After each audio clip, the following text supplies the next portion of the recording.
357. Ooh, gotta love that 357. It's a hot, sweaty day out here on the range in Texas, but we're gonna get through it because today's video, we've got to rank some firearms from a Ruger that have been submitted by you guys, the viewers. So let's go.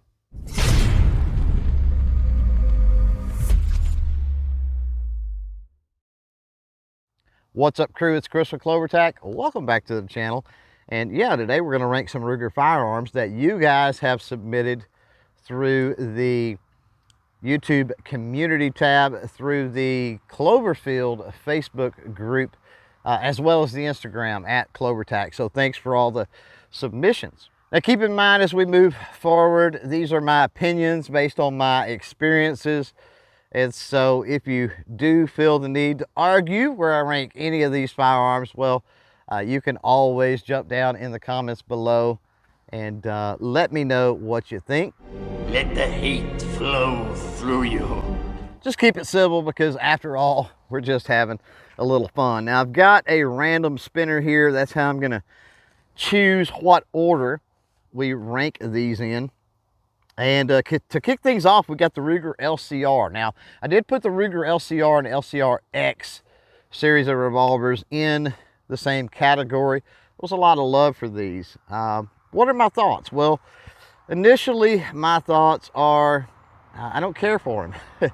The original LCR, I think Ruger has improved upon it with the longer barrel options and the hammer options available with the LCRX series. But I think that they lack a little bit when you talk about, being able to get them out on the range. They're more of a carry firearm. So right now, the Ruger LCR-LCRX is going to rank number 1, but don't expect it to stay there because there's nowhere else for it to go, right? Spin again, get our second one here.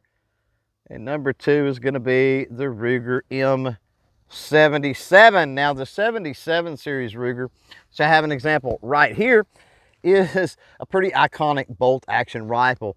Mine is the Ruger 77 in 300 Winchester Magnum, and no, we're not going to be firing that one today. There was plenty of love out there for the 77 series, either the Hawkeye versions, the original M77 series, whatever it might be. Phenomenal rifles over the years with Ruger. Now, I've noticed that lately they've split that 77 series up in really weird ways. You had the 77 Hawkeye. I think now they just call it the Hawkeye. This pains me to say, but when we talk about ranking the 77 series from Ruger, I think it's going to rank number 2 under that LCR-LCRX. A bit surprising, but I think the revolver, I like a revolver more than a bolt action, I think, and also a little bit easier to get out on the range. You're not going to be able to take this thing to an indoor range for sure. Anything shorter distance, not going to be any fun with this M77 probably. So yeah, I'm comfortable with having the LCR-LCRX at number 1 and the M77 from Ruger at number 2. So let's take a little break from the ranking and let's talk about a firearm that got a little bit of love, but not enough to really get into the list to be ranked, and that's going to be the Ruger Blackhawk revolver. I do love me a Ruger Blackhawk revolver. I love the single action, I love the larger frame, and I love the idea of the more modern rear sight on a single action. This particular one in 357, the Blackhawk, available in several different calibers. So yeah, had some love, didn't make the list, but worth a mention. And I think we'll even put a couple of shots down range with it. So safety is always first. Got my eyes on my ears in. Here we go with the Ruger Blackhawk 357. Ooh, gotta love that 357. So there it is, the Ruger Blackhawk.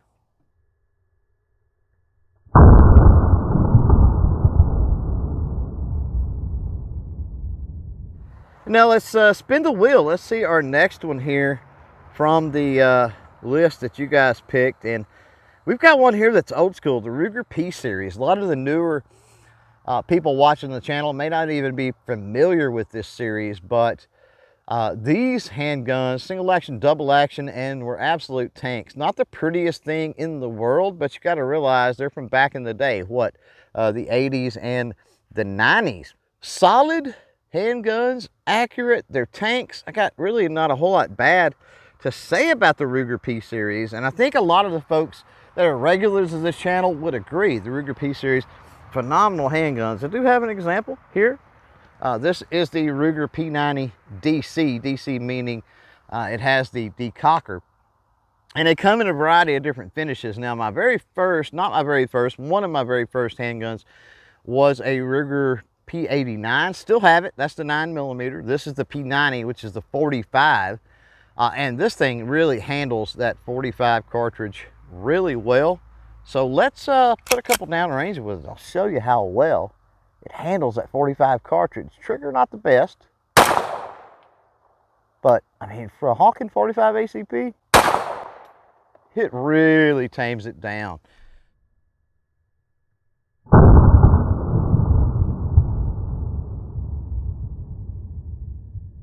So yeah, the Ruger P series. Now, where does this rank on the list? That's the question. So we've got the M77 that we've looked at. We've got the LCRX. You know what? Nostalgia reasons and several other things. I was introduced to the P90 through my dad. He carried it as a duty weapon for some time. So it does hold a little bit of place in my heart. The P series does. I'm going to put it at number 1. I'm going to bump the other two down. And yeah, that P series, now it's number 1. So here we go, spinning the wheel. Let's get our next candidate in here. And oh boy, we've got something really iconic here. The Ruger 1022, been around a long time. Definitely the most popular 22 in the United States. The number of models are absolutely amazing. Talking about factory models. And then the aftermarket support, absolutely crazy. 22 long rifle, you know I'm a fan of that. Yeah, I mean, when you've got a rifle that is so iconic and so loved that you have companies that start building that are not Ruger, that start building their own custom receivers and barrels and things like that. And you've got such an aftermarket following. I think that speaks a lot. So before we rank the Ruger though, 1022, here is one of mine. And this is obviously a stainless version. This one was an all-weather with a synthetic stock when I first got it, and I wanted the wood with that stainless. So finally found a takeoff stock. Somebody had upgraded their stock or whatever, and yeah, I just think it looks better. Let me know what you think about this one, stainless and wood, down in the comments below. Do you like it? Here we go. 1022. And not much to it, a lot of fun. Cheap to shoot with a 22 long rifle.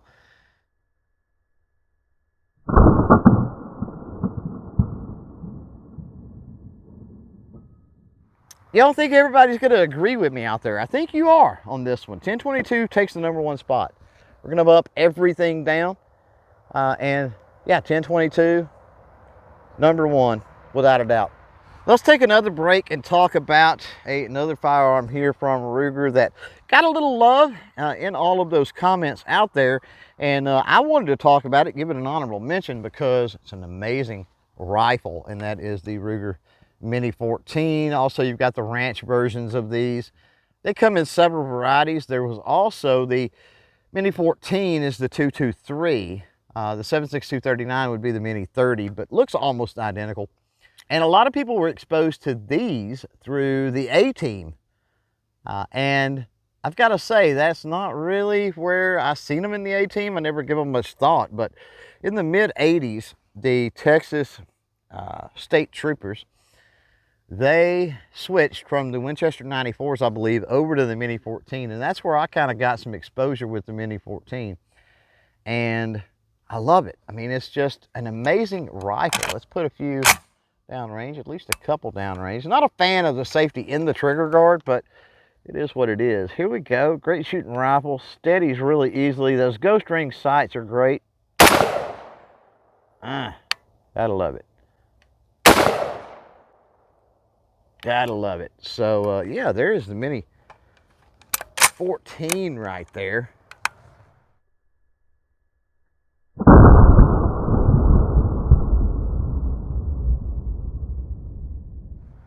Worthy of a mention, even though it didn't really get enough comments from the viewers out there to actually make the list.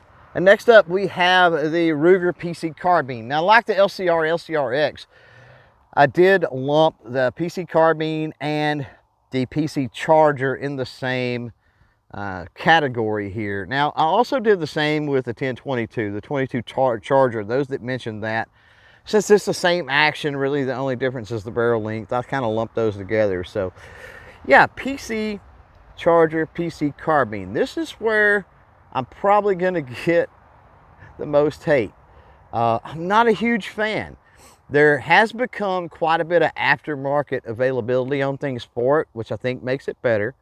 But I'm disappointed in Ruger because once upon a time they had something like the Ruger 44 carbine, which is one of my examples right here, 44 Magnum. So why did they re-release a 9mm and just a 9mm and didn't do any other calibers, especially something they could have done really iconic by bringing back the 44 carbine?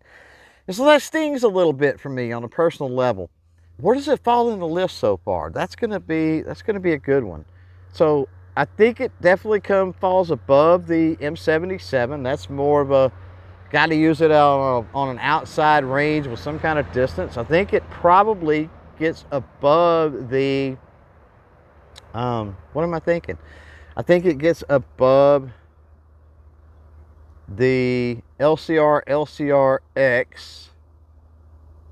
Then what other ones do we have? Then we've got the P series and then the 1022. Okay, 1022, barrier to entry, ammo and everything else. No way the PC carbine charger in my mind beats the 1022. And I'm going to say, because you could typically find the P series fairly reasonable used, and because they're such tanks, and because you're available in 3 different calibers, the 940 and 45 with the P series.